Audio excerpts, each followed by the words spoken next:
Hi everyone, the monsoon has set in. It's the middle of June, and we are having, as usual, in every month of June, we have a lot of sporting activities. We have the French Open final this year. We have the Euros 2020, which has just started, and we are having the women's test.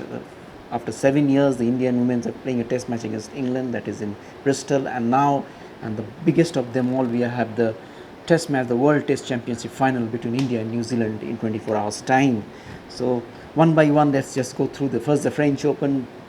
Novak Djokovic has showed that he's on the verge of becoming the greatest of all times. I mean, make no mistake, what a player he is. It's tremendous mental reserves. The longer you play against Djokovic in a match, the more chances of victories get reduced.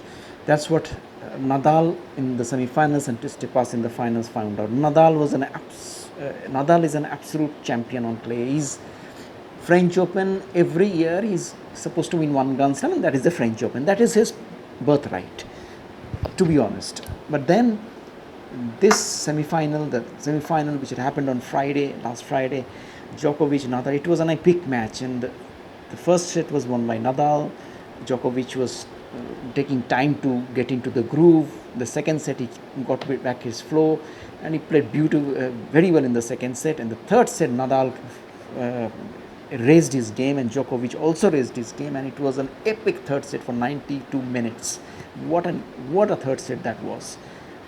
Both players hitting punches and counter punches. It was like a heavyweight boxing title match. It was like that only the fourth set was. And at one point of time, Djokovic was gaining ground, and then the next moment Nadal was gaining ground. This way it just went on. Momentum shifts happened many times till Nadal. It looked as if Nadal will just get through the third set, but then Djokovic in the tiebreaker, somehow he managed to beat Nadal in that third set. And then in the fourth set, I think Nadal's mental reserves had already gone for a toss, and Djokovic was just totally pulled away in the match and won the fourth set pretty convincingly to win the match by 3-1. It was a brilliant effort by Djokovic in the semi-finals to beat Nadal on his own clay court. It's very, very difficult, and that too in French Open, and Djokovic has done the impossible. And in the finals, it was another 5-setter, 2-2 down Djokovic, and it appeared that probably the mental reserves, the tremendous mental effort that Djokovic has put in the Nadal's match may have taken its toll, and probably he's going to end up losing the final, but it did not happen that way. After 2-2 down, Djokovic slowly worked himself into the match, and in the fourth set he was really hitting the ball beautifully. Some fitness issues for Tsitsipas, but the youngster just couldn't come to grips with Djokovic's thrust in the later half of the match, which normally does. And then the fifth set, Djokovic won by 6-4 to win the French Open title. Highly deserving title, highly deserving. To come back from 2-2 to love and then to win in the final is absolutely astonishing performance. And he's showed time and time and again, not only in this French Open finals, throughout his career, that he can make stunning comebacks in matches. Longer the match, Djokovic is more difficult to beat. That's the way our it was, and I think Djokovic at the moment looks as if he's going to end as an all-time great, above the great Federer and the mighty Nadal. I think Djokovic is on the way to become the greatest ever. Let's see how it goes. Wimbledon is the next, and I think there he'll be the favorites. Federer will be back in Wimbledon, so that will be a very good contest. And just go on as it goes ahead in the tennis. As for the Euros has just started with matches not really hotting up as yet. The first round is being on, and so far from the first hand viewing, we find that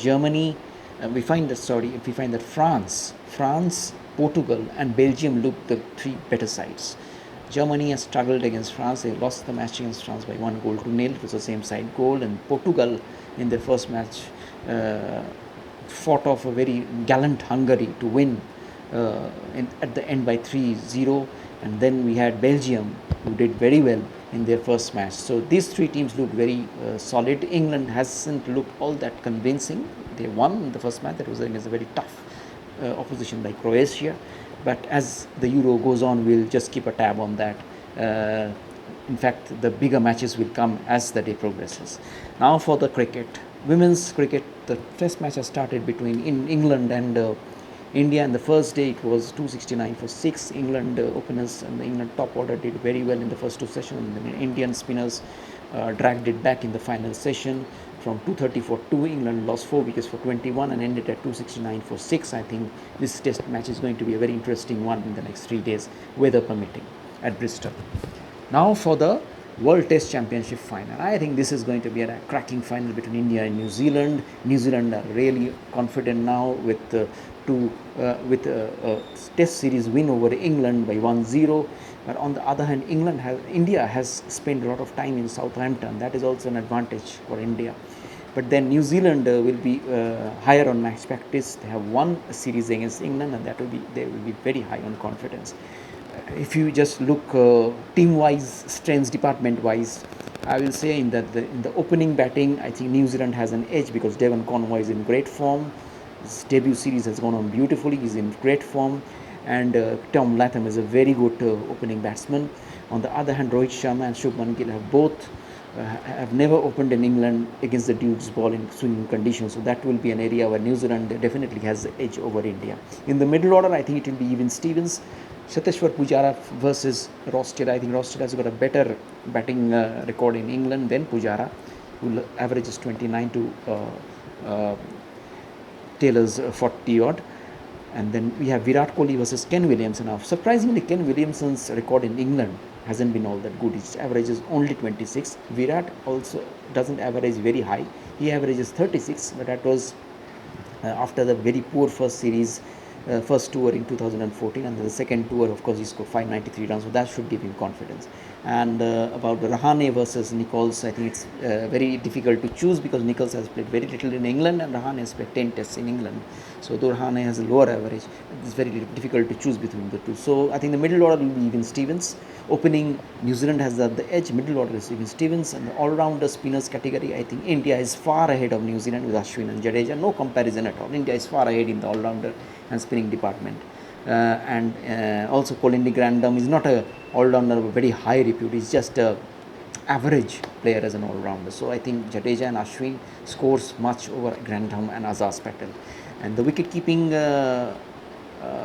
department, I think it is clearly Rishabh Pant who is ahead of BJ Watling. Watling is a very experienced player, but Rishabh Pant, I think he has, over the last 6-8 months, he has done magnificently well in Test cricket, both in Australia and in England, match-winning knocks in 4th innings in Australia.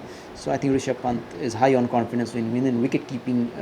India is higher than New Zealand, ahead of New Zealand. But the pace bowling department, I think, is the biggest area of contest. I think both the teams have got very good pace department. India have got Bumrah, Shami and Ishant Sharma, probably their first three, and then we've got Mohammad Siraj. So very good bowling attack for India. Another very good bowling attack for New Zealand with both Saudi, Wagner and Jamieson, and two left-handers in New Zealand attack. Gives them more variety. They are more adept in swinging conditions and they bowl very well when the ball moves around. Indian bowlers are better in drier conditions than New Zealand, but New Zealand bowlers are better than India in swinging conditions. And here we'll get more ball will be moving a lot in probably in Southampton. So I think here also New Zealand is ahead of India. So in opening batting and in pace bowling department, New Zealand are ahead of India, and in spin department and the wicket keeping department, India is ahead of New Zealand. But the middle order, both the teams are even Steven. So it will be very equal.